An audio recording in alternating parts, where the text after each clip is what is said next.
Y por último tenemos a Alexis Quintana, quien va a realizar un análisis psicológico del Joker. Bueno, en realidad no he pensado un título para mi ponencia, pero ahora que se me está ocurriendo es mi ponencia se va a titular Todos tenemos algo del Joker, ¿sí? Quisiera empezar primero por qué causa tanta polémica este personaje, ¿sí? Por ejemplo, hace poco busqué en YouTube, por ejemplo, inclusive quieren prohibir el personaje Joker, ¿sí? En realidad causa polémica porque efectivamente el Joker nos demuestra algo que cada uno de nosotros, incluyéndome desde luego, tenemos algo de vil, algo de malvado, algo de maligno, ¿sí? Para ello voy a argumentar mi posición desde el psicoanálisis. Voy a dividir mi ponencia en dos partes. La primera es la argumentación psicoanalítica y luego hago el contraste con el Joker. Freud tiene varios textos, principalmente voy a citar en 3 ensayos sobre una teoría sexual. En ella propone acerca del niño como perverso polimorfo, no sé si han escuchado alguna vez. En esta teoría Freud propone que al momento de nacer, cuando el niño se está desarrollando en los primeros años de vida, básicamente se orienta por la búsqueda del placer, ¿sí? No tiene noción de moralidad, de ética, no tiene noción de valores, no tiene noción de absolutamente nada. Lo único que busca es su propia satisfacción, ¿ok? Y justamente quien se lo otorga es la madre, efectivamente. Sin embargo, conforme se va desarrollando, se va dando cuenta que esta madre no siempre está a todas horas con este bebé, con este niño, ¿sí? La madre tiene que trabajar, tiene que hacer X cosas, ¿correcto? Entonces, ¿qué va a pasar con este niño? Entra en una especie de angustia, de ansiedad, porque se va a cuestionar, esa madre que tanto me otorga cariño y amor y protección, a la vez también no me quiere, ¿sí? Porque se va, porque me deja, ¿correcto? Entonces es ahí donde por primera vez se va a ir desarrollando, digamos, una cierta agresividad sobre el niño. Es decir, el niño va a empezar a hacer rabietas para que la madre se quede en casa con ella, probablemente, ¿sí? Este niño, a su vez, va a necesitar lo que los psicoanalistas llamamos una figura paterna, o la famosa metáfora paterna, en la cual exista la metáfora paterna es un simbolismo para explicar que el niño en estos primeros años de vida requiere de una persona o de un ente externo que permita separar al niño de la madre, ¿correcto? Porque si no, este niño se queda entrampado simbióticamente con la madre, ¿correcto? Entonces, ¿qué va a pasar? Efectivamente, bueno, vamos a poner, antiguamente el padre era el que ejercía esa función, el padre biológico, por así decirlo. El padre, digamos, pues separa al niño de la madre, ¿no? Pero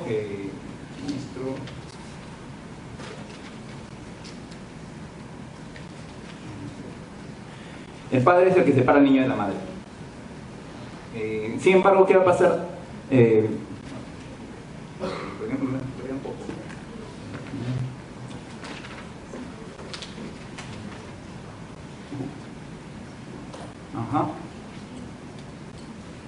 Entonces esta solución no es tan simple, ¿sí? Porque el niño siempre se va a quedar con cierta carga de agresividad, es decir, va a buscar revancha con el padre, ¿sí? Ese famoso complejo de Edipo. Es ahí en el cual el niño, pues, es una metáfora para explicarlo, pero Freud propone que va a fantasear con el asesinato del padre, ¿correcto? Va a fantasear con el asesinato del padre y esto a su vez le va a originar un sentimiento de culpa. ¿Por qué? Porque se va a cuestionar cómo es que una persona a la cual quiero y admiro mucho también tenga una cierta carga de agresividad hacia esa persona, ¿sí? Entonces va a originarse un sentimiento de culpa, ¿correcto? Un sentimiento de culpa que para Freud va a proponer que se va a almacenar en el inconsciente, al menos durante los primeros años y hasta la vida adulta, ¿sí? Ya conforme pasan los años, uno se va desarrollando, este inconsciente queda en lo más profundo del ser humano, ¿sí? Sin embargo, Freud va a proponer que este inconsciente siempre se va a presentar a través de actos fallidos, lapsus, chistes, etc. Este inconsciente definitivamente es un ente que no lo podemos controlar. Este inconsciente simplemente emerge, ¿sí? Emerge porque es un impulso que cada uno de nosotros tenemos, solamente que no nos damos cuenta.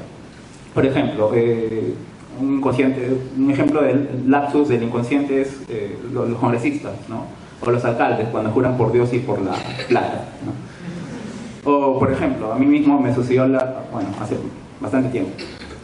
En realidad había terminado con mi enamorada, estaba resentido con ella y dije, no la voy a llamar, no la voy a llamar, no la voy a llamar. Quería llamar a mi amigo pero terminé llamando a mi enamorada.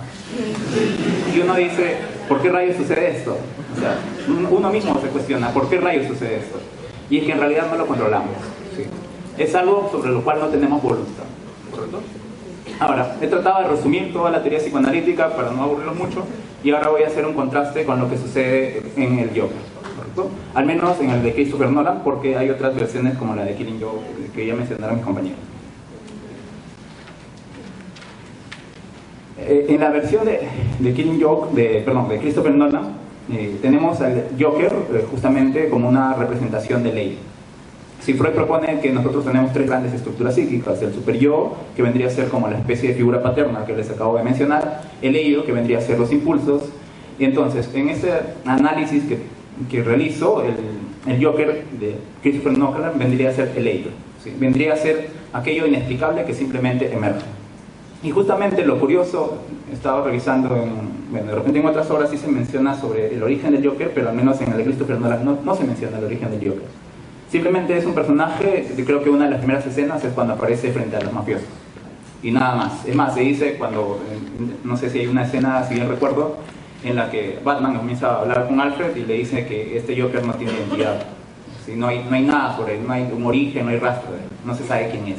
Es algo que simplemente emerge. De la misma manera sucede con el inconsciente.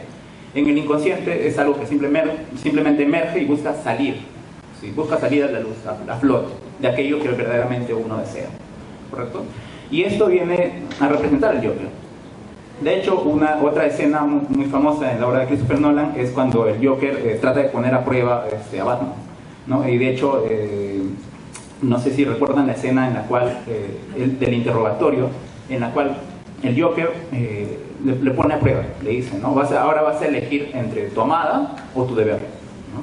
Entre tu amada, no me acuerdo el nombre de la chica, o el deber, que vendría a ser salvar a Harvey Dent, ¿no? Que era el representante en ese entonces de la justicia o el heroísmo, ¿no? Y entonces, ahí por ejemplo, es prácticamente un poner a prueba acerca del inconsciente. Hay un inconsciente que trata de salir a flote, a la luz. ¿Qué más?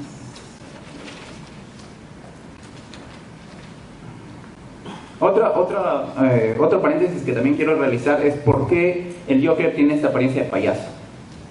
Si se han puesto a cuestionar por qué esta apariencia de payaso, en realidad, vamos, desde la perspectiva psicoanalítica, Freud sostiene en un texto que se llama Lo Siniestro, que en realidad aquello que nos angustia tanto es una rememoración de aquellas primeras experiencias infantiles, de aquellos traumas infantiles, ¿sí?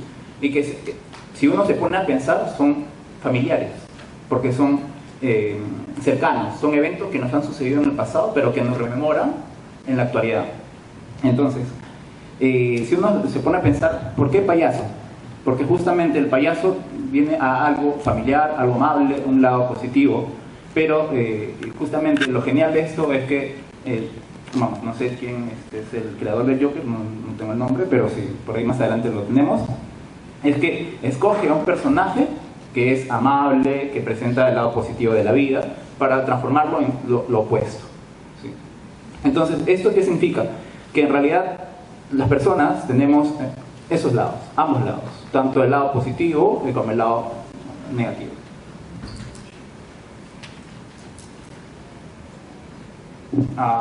Y otro paréntesis es que la película está diseñada justamente para que los espectadores reales se vean identificados con todo lo que sucede en Ciudad Gótica. Las personas requieren de una verdad, así sea una mentira, para que siga funcionando. Situación que para ningún ciudadano es agradable de poder conversar, ¿okay? Pero que en determinado momento surge cuando las crisis se vuelven emergencias. Como en la película, por ejemplo. En la película tenemos, cuando recién la situación se vuelve caótica, es que recién los ciudadanos empiezan a tomar ciertas acciones. Como por ejemplo cuando el Joker menciona les pone a elegir a los ciudadanos. Si no me das la identidad de Batman, voy a reventar una bomba, ¿no? Y todos los ciudadanos empiezan a ponerse angustiados, ¿okay? Y esto sucede en realidad en la vida real, ¿sí? Recién cuando hay una crisis, una emergencia, es que nosotros nos ponemos angustiados, ¿correcto?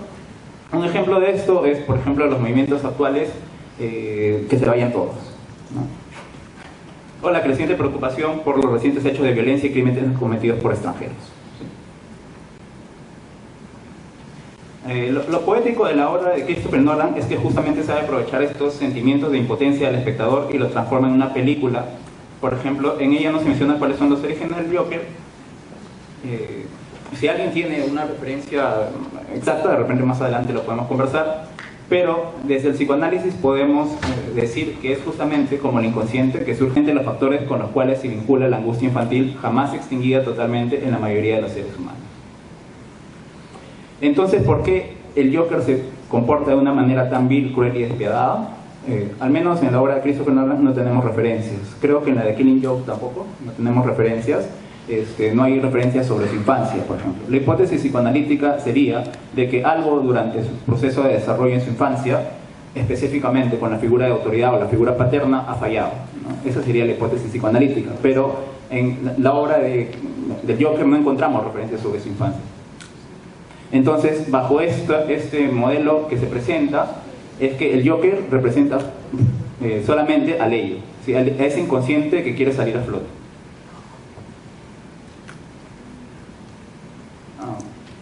Entonces, Batman, por el otro lado, representa al superior. Batman sabe muy bien que el Joker ganó la partida, debido a ello es que él se autoproclama responsable por los crímenes cometidos por Harvey Dent en la obra, para mantener el status quo. Su idea es que las personas supieran cuán corrupto estaba, o está el mismo núcleo legal del sistema, todo colapsaría. Es por eso que este héroe miente para poder sobrellevar el status quo. Ahora, uno de los factores por los cuales Batman causa tanta polémica es porque justamente coincide en una época en la actualidad en la que justamente hay una crisis de valores, ¿sí? Por ejemplo, el Caballero de la Noche se estrenó en el año 2008, que coincide justamente con la crisis económica mundial, ¿no? De 2008. Entonces todas las personas empezaron a cuestionarse sobre el liberalismo, ¿correcto? Crisis que no solamente se sintió en esa época, sino que atravesamos a lo largo de toda la época moderna. Como diría Nietzsche, Dios ha muerto, no haciendo referencia al Dios cristiano, que todos conocemos, sino al sistema hegemónico de valores y creencias que regían antaño, que en el psicoanálisis denominamos la caída del nombre del padre. Pareciera que la película es solo un reflejo de lo que acontece en la sociedad. Batman solo representa los esfuerzos desmedidos de las autoridades actuales de poner orden en medio del caos y la incredulidad. Mientras que el Joker intenta demostrar lo caótica que es, mostrándonos nuestro lado inconsciente, a pesar de sus múltiples esfuerzos, ¿sí? Muy bien, muchas gracias.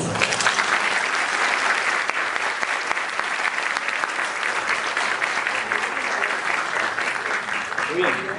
En esta segunda parte, antes de pasar a la ronda de preguntas por parte de nuestro público, que estoy seguro que tienen miles de preguntas que realizar, vamos a plantear unas 3 preguntas por parte de la organización, como para encender la polémica y este conversatorio no solamente se quede en una exposición individual, sino podamos interactuar y poner un poco al borde a nuestros panelistas. Aunque no tan al borde, ¿no? Pero vamos a ver. La primera pregunta, iniciando en unos 3 minutos, si es que nos pueden responder haciendo el esfuerzo de sintetizar de derecha hacia izquierda, ¿qué opinan? ¿Necesitaríamos un Joker en nuestra sociedad?